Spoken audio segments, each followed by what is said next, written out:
Yönetiyoruz. Şimdilik sıkıntı yok. Bu güreşlerin olması şampiyonların çıkmasının alt zeminidir bu.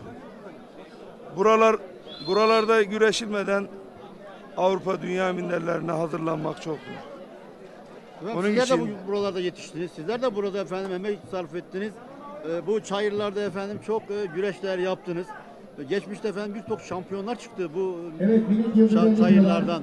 Ahmet Aklar, Harun Doğanlar, Mehmet Esenceliler efendim. Evet, değil mi? Evet. Daha neler söylersiniz efendim? İleriye yönelik olarak o gençlerden efendim yine bayrağımızı dalgalandıran güreşleri, şampiyonaları görecek miyiz? Ben şimdi Olimpiyat Hatırlama Merkezi'nde milli takımlarda görev yaptım. Bundan önce 29 kez milliliğim var. Yabancıya hiç yenilmişliğim yok. Şampiyonluk kısmet olmadı ama çok şampiyon yendik. Fakat Rabbime dedim, ya Rabbi şampiyonluk kısmet olmadı ama şampiyon yetiştirmeyi, İstiklal Marşı'nı söyletmeyi bize nasip et. Onda katkımız olsun o şampiyonda dedik. O anlamda 3-4 tane şampiyon yetiştirdik. Biri Feyzullah Haktürk. Avrupa şampiyonu oldu büyüklerde. Yıldızlarda, gençlerde hep şampiyonluğu var. Hep ona dokunduk. Hamza Alaca vardı. O da Yıldızlar Avrupa Dünya Şampiyonu oldu. Ona da çok şükür emeğimiz var. Hakan Büyük Çıngıl şimdi Taha abisinin yanında güreşiyor. O da buralardan, bizim tezgahımızdan geçti. Onlara emek veriyoruz. Bu şampiyon olup da sporcular katkımız olduğu zaman ondan biz de büyük bir mutluluk duyuyoruz. Şampiyon olmadık ama bu anlamda şampiyon yetiştirdik. Mutmain'iz. Ve beraberinde de şampiyon yetiştirmeye devam edeceğiz. Bu faaliyetlerle güreş kültürünü sevdirme, bunu büyütmek istiyoruz. Gerçekten bu kara kucaklar çok önemli. 12 Eylül'de inşallah Baydemirli'de olacak. Orada da ben baş pehlivan olmuştum. Bunlar bir anı, bir öykü. Şimdi biz vefalı olmadığına güreşe belediye başkanımız, Dulkadiroğlu Belediye Başkanımız Mehmet Akpınar öncülüğünde oraya Dulkadiroğlu Belediye Spor Kulübü Müdürlüğü'ne getirildik. Biz de orada Dulkadiroğlu Belediye Spor Kulübü'nü kurduk ve burada sporcularımız var. Birincilik alacaklar kulübümüz adına. Gelecek adına bunlar hep umut verici şeyler. Peki efendim bugün 450'ye yakın güreşçimiz efendim bu çayırlarda güreşti. Evet, en dikkatini çeken de şeyler neler oldu? Şimdi tecrübe yenile yenmeyi öğrenme sanatıdır. Hata yapa yapmamayı öğrenme durumudur. Sporcular burada deneme yanılma yöntemiyle kendi özelliklerini, kendilerini keşfediyorlar. Nerede hata yaptık, oradan nereden puan verdik, oradan puan vermemeyi öğreniyorlar. Mesela teknik uyguladığı zaman bunu tekniği yaptım ama uygulayamadım. Buradaki eksikliğim neydi? Böyle muhakeme yorum yaparak seviyesini şampiyonluğa doğru çıkarması için bu güreşler çok önemli. Dikkatinizi çeken bir güreşçi var mı efendim? Bu anlamda geçen sene hocam şampiyonu dikkat alıyoruz da köylü de olsa dikkat almamız lazım. Beni bir köylü yenmişti dedi bir Türkiye şampiyonu olan sporcumuz. Burada da bu güreş kültürü maşallah yaygın dorukta. Şimdi daha dikkatli güreşiyorum diyor. Yani orada ibret almış. Düşmanın, rakibin karınca da olsa hor görme düşüncesini, sporcunun edimliğini görmüş olduk. Ona şahitlik yapabiliriz. Evet, çok teşekkür ederiz efendim. Sağ olun. Başarının devamını diliyorum. Ben teşekkür ederim. Eyvallah. Sağ olun. Evet, hemen güreşlere dönüyoruz. Yine İsmail Bey'le beraberiz efendim. Evet İsmail Bey, neler oldu sahada? Neler var efendim bu meydanında? Erol abicim, şu an köy güreşçilerin sadece yarı finalleri kaldı. Diğer güreşlerin hemen hemen hepsi şu an finalle mücadele veriyor. Finale güreşiyorlar. İnanın hangi güreşi takip edeceğimi şaşırdım. Çünkü hepsi birbirinden zevkli. Buraya kadar izlediğim güreşçileri takip etmeye çalışıyorum. Fakat bir yıldız daha çıkıyor köy güreşçilerinden. Buraya gerçekten bir yatırım yapılsa, yani 10 yıl içerisinde çok büyük verim alınacağını düşünüyorum. Türk bayrağını göndere çektirecek o kadar çok minik ve yıldız güreşçilerimiz var ki doyamıyorsun izlemeye. Yarının şampiyonları olacak. İnşallah bunlar da bir gün güreş eğitim merkezlerinde, güreş doğum merkezlerinde bu çocuklarımızı oralarda görüp milli takım, genç milli takımda güreşip şampiyon olmalarını bekleyeceğiz. Ama şunu söyleyeyim, bu zamana kadar izlediğim, bu sezon izlediğim en güzel güreşlerden bir tanesini izliyoruz şu anda. Bundan dolayı, katkılarından dolayı herkese çok teşekkür ediyorum. Gerçekten mükemmel güreşler oluyor. Doyduk bugün güreşe. Maraş, burası bir de ayrıyeten gastronomi, Boyalı gastronomi yeri. Bertis. Evet, şu anda arkadaşlarımız işaret ediyor efendim. Ekin TV ve efendim Koza TV de efendim ortak yayınla efendim güreşlerimizi yayınlıyorlar. Onlara da buradan teşekkür ediyoruz efendim. Evet, Boyalı güreşçileri efendim yani köy güreşçileri bir renk kattı diyebilir miyiz efendim? Kesinlikle. Kesinlikle. Ben benim elimde olsa gerçekten sadece Türkiye'deki bütün köy güreşçilerinin Türkiye şampiyonasını düzenlerim ayrıyeten. Mükemmel olacağını düşünüyorum. Yönelik olarak efendim federasyonumuz bunu dikkate alır mı? Köy güreşçilerinin efendim. Bunu biz zaman zaman toplantı yapıyoruz. Muhtemelen şu an beni de dinliyorlar. Tabii bu benim kendi şahsi düşüncem. Onu da dile getirip sadece güreşçilere özel bir Türkiye şampiyonu yapılabilir. Bunu da görüşeceğiz inşallah başkanlarımızla.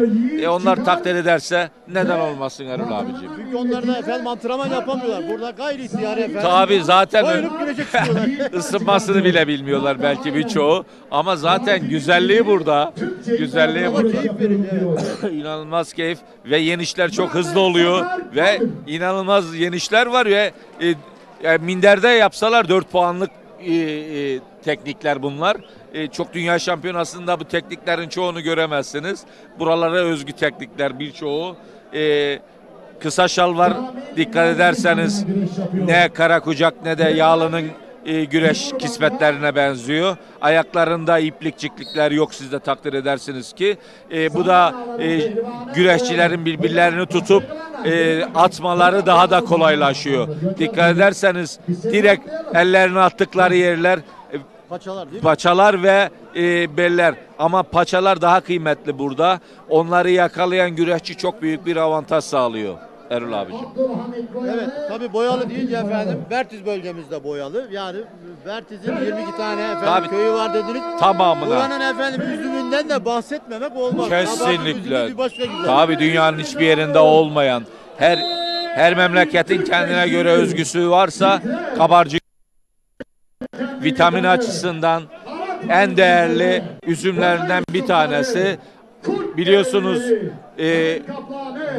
burada 21 Eylül pazar günü burada sadece güreş festivali olmadı. Burada aynı zamanda üzüm festivali Evet, oldu. 6. Bertiz Kabarcık Evet. Üzüm Festivali. Üzüm festivali oldu.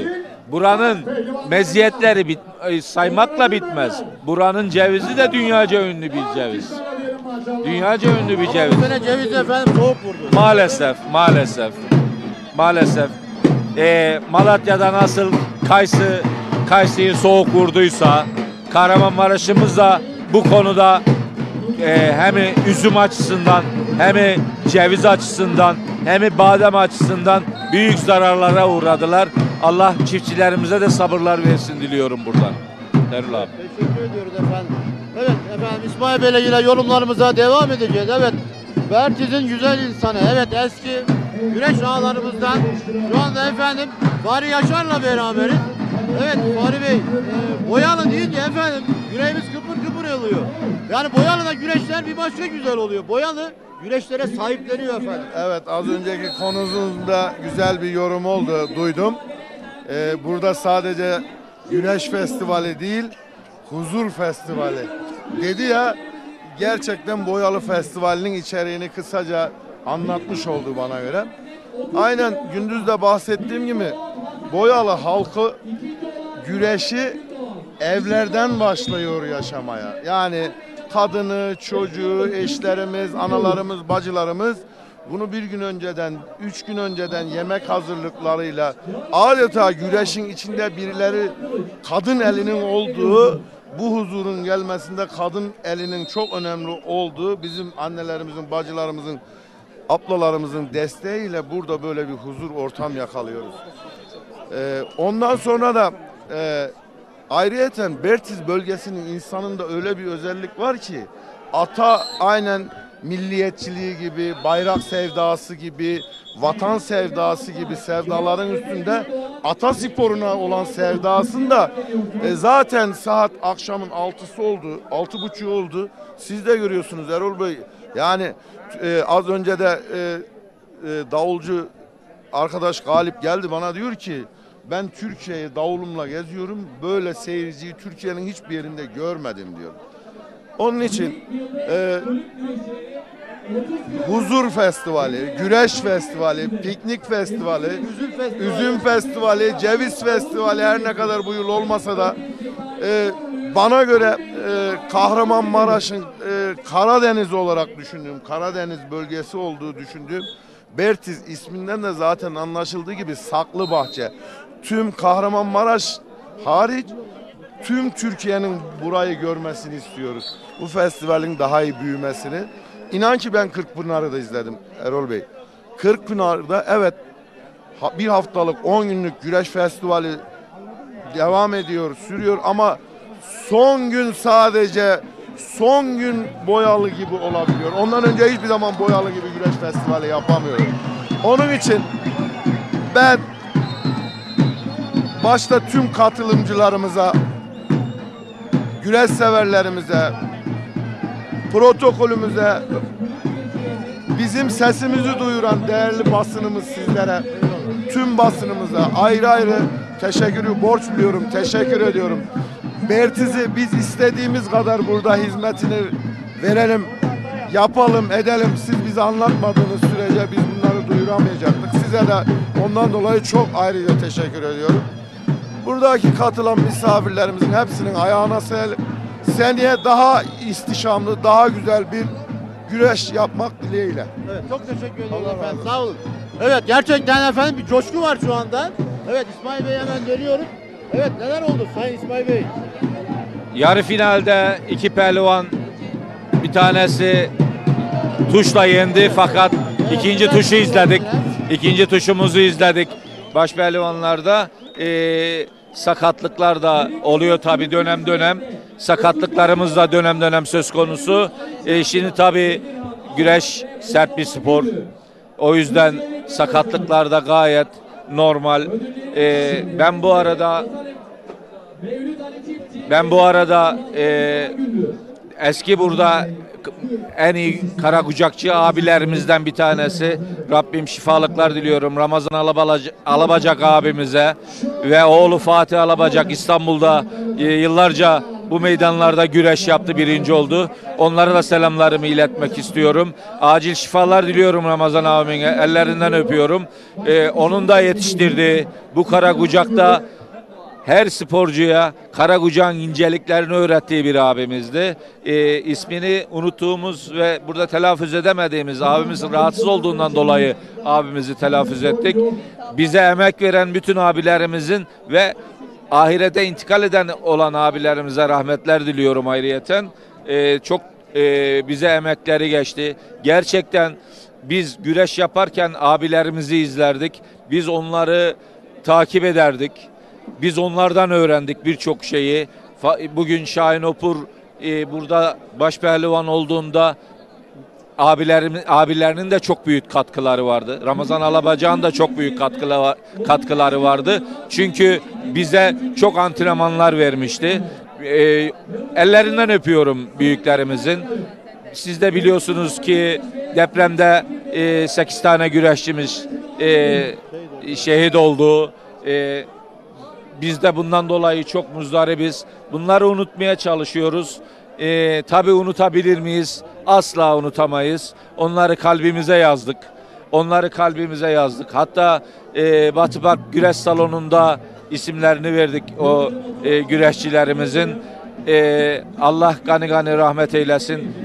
Günahlarını affetsin, taksiratlarını affetsin. Onlar cennetteler umuyorum. İnşallah bizi orada cennette kavuşturur Erol abi. Onlarla orada güreşiriz inşallah. Evet. Şu anda efendim Köy güreşi olduğu için tabii ki iddia çok fazla. çok. İtirazlar çok oluyor. Çünkü duygusallık ön planda. Kimisinin oğlu, kimisinin amcaoğlu, kimisinin dayıoğlu. Yenilmeye tabii ki kimse hazır. bir renk değil mi? Şu en güzel renklerden bir tanesi. Siz hiçbir dünya şampiyonasında böyle bir kavganın veya böyle bir itiş kalkışın olduğunu göremezsiniz. İşte bu da doğallığın en güzel göstergesi. Bu da en güzel renklerden bir tanesi. Boyalıyı boyalı yapan güreşlerden en büyük örneklerden bir tanesi de bu. Evet, şu anda şampiyonlarımıza madalyaları takılıyor. Evet, madalya törenlerimiz başladı. Güreşlerimizin sonlarına doğru Güreşleri geliyor. bir başka güzel oluyor. sevgili Tabii ki en doğal güreş onlar yapıyor. Bunların efendim geleceği, evet gelecek bunların elinde güreşte. Şampiyonlar olarak efendim inşallah bunları ileride şampiyon olarak görürüz. Şu anda onların sevinci bir başka güzel tabii. Madalyalarını almışlar. Evet isimlerini efendim şu anda cetvel hakemlerine biraz duruyorlar. Ödüllerini alacaklar sanırım. Harçlıklarını da aldılar. Onlar dünyanın en bereketli parasıdır. Ter döktüler. Unutulmaz anılar var. Unutulmaz tabii ki. Ben de ilk paramı aldığımda o parayı harcayıp bitiremediğimi biliyorum. Çünkü niye? Ter döktük. Güreştik. 4-5 tur geçtik. O parayı bitiremediğimizi biliyorum. O çocuklar için bu paralar çok önemli. Çok önemli. İnşallah 30 kiloda geleceğe giren güreşçilerimizi ileride bir Taha Akgül, bir Rıza Kayaalp olarak, Ahmet Ak olarak görebiliriz inşallah. Tek temennimiz o. Buradan geçiyor çünkü buradan oraya geçebilmek için, orada şampiyon olabilmek için buralardan geçiyor Erol abi. Evet.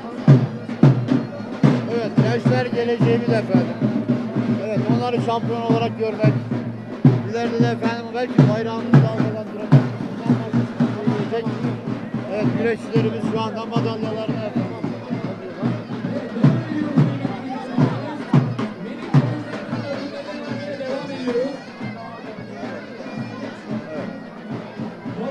Evet, madalya törenimiz. Evet, gençlerimiz, çocuklarımız efendim. Evet, o şampiyonluk sevinçlerini efendim yüzlerinde görmek bir başka güzel. Kesinlikle. Madalya törenimize geçildi. Bir de kategorisi birazdan başlayacak. Şampiyonlar kategorisi. Evet, sabırsızlıkla tabii onları bekliyoruz. Tabii miniklerin efendim madalya töreninde efendim görüntülemek bizlere keyif veriyor. Onlar bizim geleceğimiz efendim. Atasporumuzu evet ileride belki bayrağımızı dalgalandıracak pehlivanlar bunlar. Bu dünya şampiyonasında takip ettiniz mi bilmiyorum Erol abi. Amerikalılar birçok siklette final yaptılar. Bunun sebebini söyleyeyim size. Güreş Amerika'da mecburi derslerden bir tanesi. Yani elin Amerikalısı bizim atasporumuza sahip çıkmış. Benimsemiş. Adamlar eyalet şampiyonası yapıyorlar. En ufak bir durum söz konusu olmadan geliyorlar. Şu an dünya minderlerinde maalesef Amerikalılar final yapıp dünyaya tekrar güreşi öğretmeye çalışıyorlar. Bizler de inşallah o günlere geliriz. Güreş bizim de mecburi derslerimizden bir tanesi olur. Güreş çünkü atasporumuz, savaş sporumuz. Siz de takdir edersiniz ki ilk Roma'da olimpiyatlar düzenlendiğinde olimpiyatların en baştaki spor dalı güreş. En baştaki. Çünkü aynı zamanda güreş savaş tekniğidir. Güreş bilmeyen bir insan meydanlarda ölür. Meydanlarda güreş yapan insanlar zaferler kazanır. Bizler ne yapıyordu Türk ecdadımız? Önce güreşiyordu, sonra ata çok iyi biniyordu. Yıllarca bizi devirememelerinin, 7 kıtanın 4'üne hükmetmemizin en büyük sebeplerinden bir tanesi kesinlikle ve kesinlikle güreş olduğunu düşünüyorum. Ve biz buna devlet olarak da sahip çıkacağımızı bekliyorum. İnşallah o günleri de göreceğiz. Evet, Hazreti Erol abi. Hamza da efendim, değil mi? Tabii ki pirimiz kesinlikle. Yani güreş sadece güçten ibaret değil. Güreş aynı zamanda zekadan ibaret. Strateji demek. Güreş inanılmaz beceri isteyen bir spor dalı. Ferdi sporların içerisinde güreşin yeri bir başkadır Erol abi. Akşamın saati olmasına rağmen sevgili izleyiciler, tribünlerimiz gerçekten tıklım tıklım dolu. Evet, güreşe ilgi çok fazla efendim Boyalı'da. Efendim Boyalı'nın ruhu güreşti zaten. Kesinlikle. Evet. Şu anda efendim gördüğünüz gibi daha pehlivanlarımız var sanırım, değil mi? Güreşecek pehlivanlarımız daha çıkmadı. Şu anda finalde güreşecek pehlivanları bekliyoruz. Evet, büyüklerde, küçükler madalyalarını alıyor ama büyükler biraz sonra tekrar finallerde güreşecekler. Evet, şehit babası. Tribünde isterseniz onu da bir onurlandıralım diyorum Erol abim. Alalım buraya efendim. Ben çağırtırayım onu isterseniz. Bir röportaj yapalım. Fatih Başkan'ın arkasında az gelen var. Beyaz saçlı. Fatih Başkan'ın arkasında bak arkasında beyaz saçlı. Beyaz saçlı. Az gelen soy. Al da buraya getir. Şehit babası.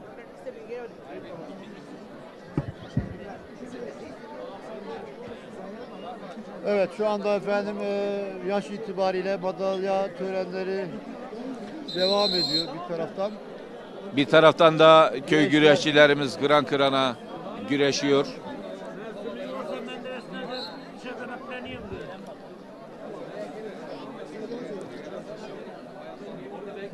55 kilogramda dereceye giren Abimiz geliyor buraya doğru.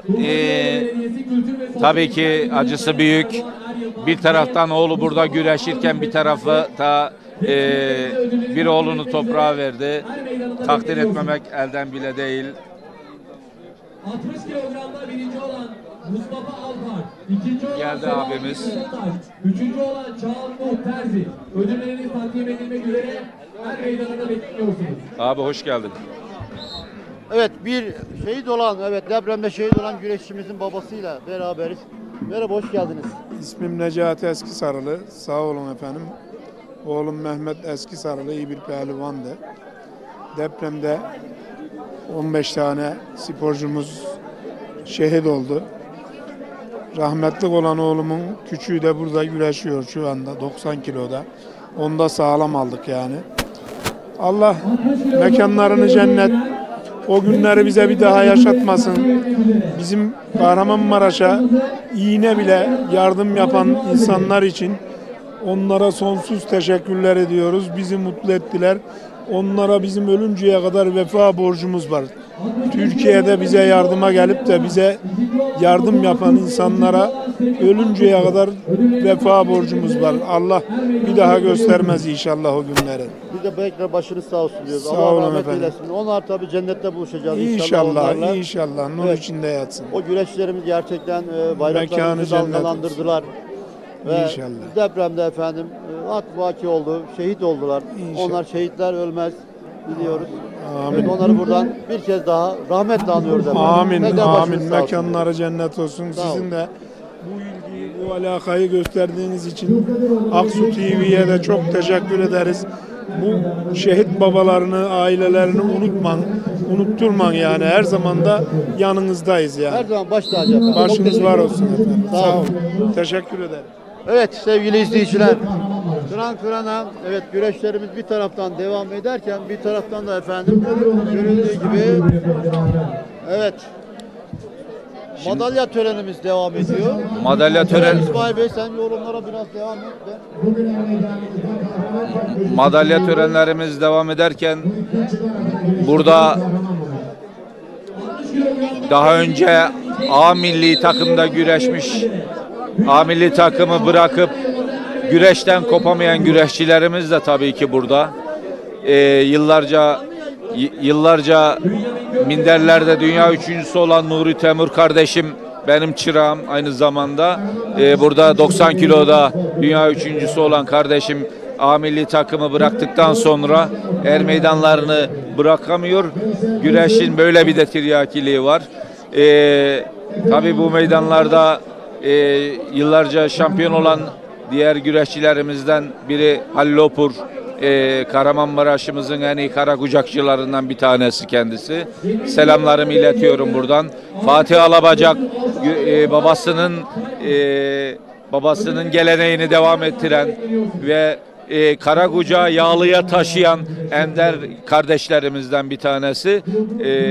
Selamlarımı iletiyorum kendilerine de. Şu an kıran kırana güreşlerimiz devam ediyor. Saatimiz 16.45 olmasına rağmen seyircilerimiz artık güreşçilerle iç içe girmeye başladı. O kadar heyecan verici bir durumda şu anda. İnanılmaz bir görüntü.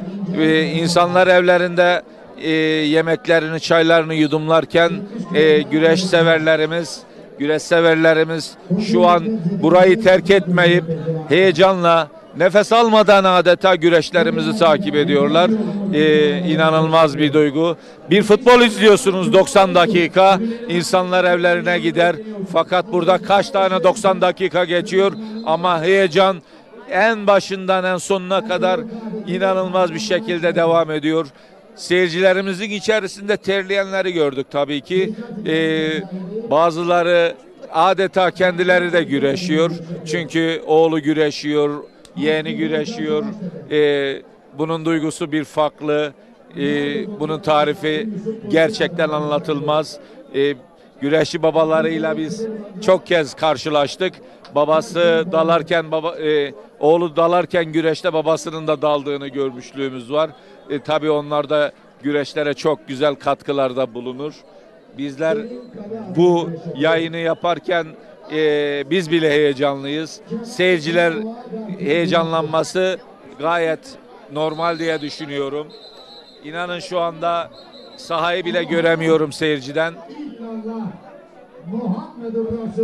Evet İsmail Bey tabii güreşlere ilgi yoğun olunca gerçekten seyircilerimiz heyecanla efendim bazı seyircilerimiz gördüğü gibi efendim sahaya iniyorlar. Sahaya indikleri için de efendim evet görevlileri efendim biraz göreve davet etsek. Evet görev arkadaşlarından rica ediyoruz efendim. Oğlu da burada. Güreşenin oğlu da burada. Çağırayım mı? Büyükler 80 kilogram pehlivanları. Büyükler 80 kilolar. Er meydanında yerlerimizi alalım. Büyükler 80 kilolar. Evet kıran kırana güreşlerimiz devam ediyor. Evet pehlivanlarımız sahada. Büyükler 80 kilogram pehlivanları. İsmet Çiftçi, Ömer Faruk Çelik, Hamza Tokgöz, Yusuf Tosun. Çok adına er meydanına.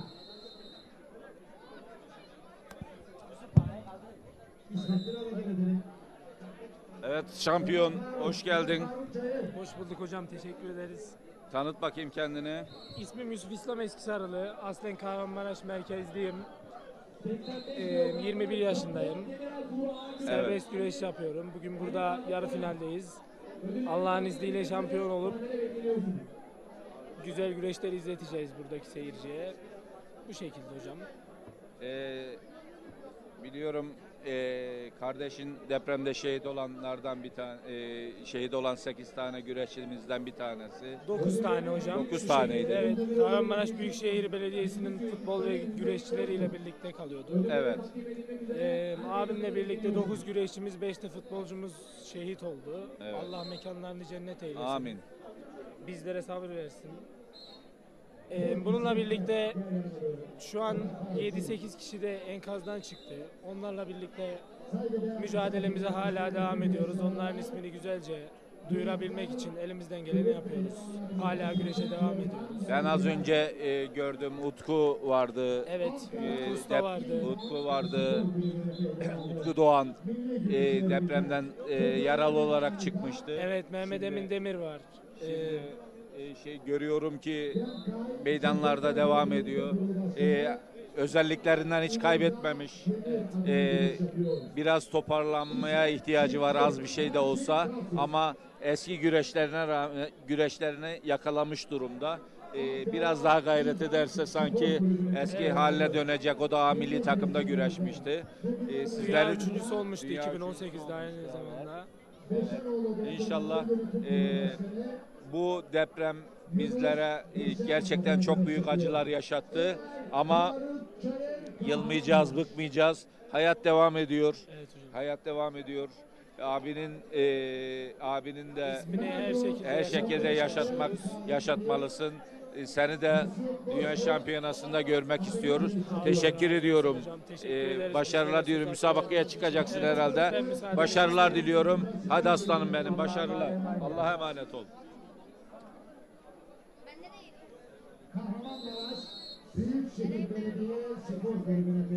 Evet. Güreşlerimize gerçekten ilgi yoğun. Pehlivanlarımız da çok heyecanlı. Görüldüğü gibi saatimiz 19'a yaklaşmasına rağmen kıran kırana efendim güreşler devam ediyor. 90 kilogram yarı final.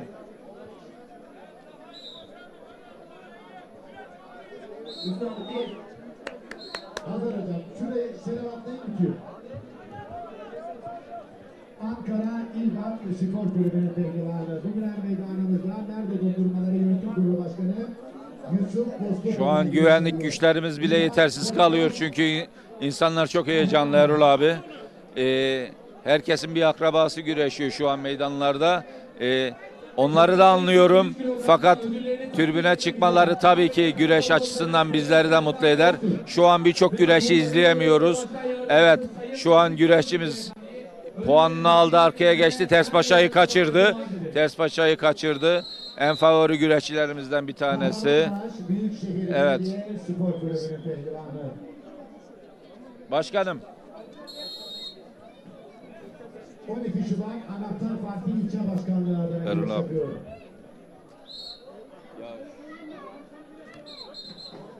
Yusuf Eskisar'da Kahramanmaraş.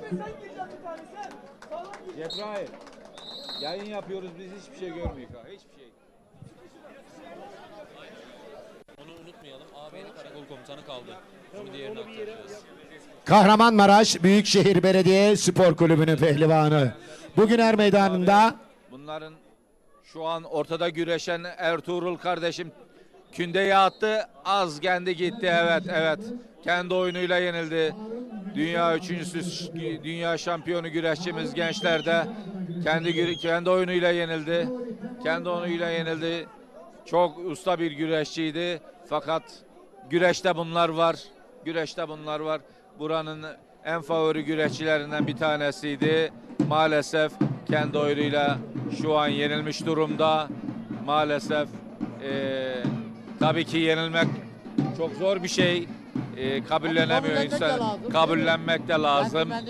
İşte sürekli galip gelinince yenilmek insanı biraz daha rahatsız ediyor.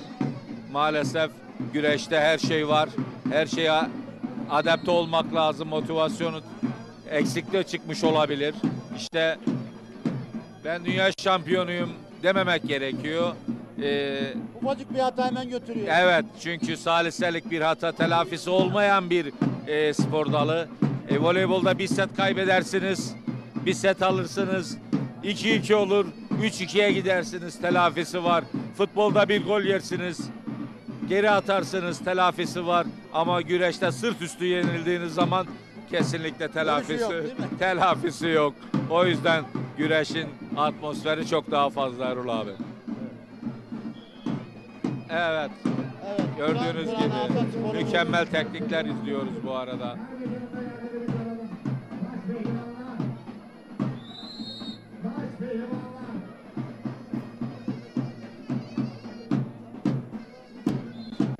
Bu güreşlerden sonra son hem köy hem de kulüp baş pehlivan finallerini izleyeceğiz.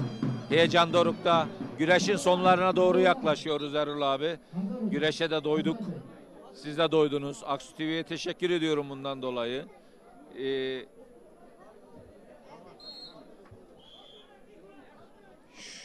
Evet, gerçekten Evet. güreşlerimiz Kıran kırana devam ediyor. Devam Gördüğünüz ediyor. gibi sevgili İçeri çok kalabalıklaştı. İçeri çok güvenlik güçlerinden bir destek isteyeceğim ben. Çünkü güreşleri izleyemez olduk. Evet, baş pehlivanlarımız Hakan Büyükçıngıl, Muhammed Gülle.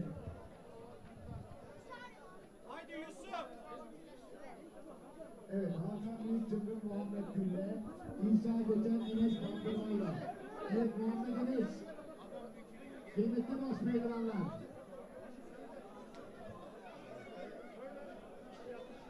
Evet, yiğitler, bizim yiğitler.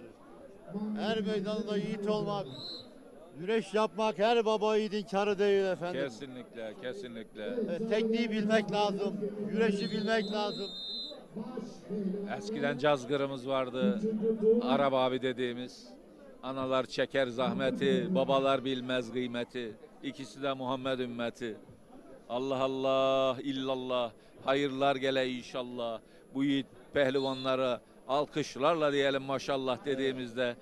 Yalnız şunu Yüreklerimiz böyle kabarırdı değil mi? size bu işin olmazsa olmazlarından bir tanesini de vurgulamak istiyorum. Davulcularımız bu güreşin %50'sini oluşturur Erol abi. Eski davulcularımız güreşin temposuna göre tempo artırır. Temposunu artırmak için de onu teşvik edici Köroğlu'nu çalar ve Köroğlu'nu çalarak güreşlerin daha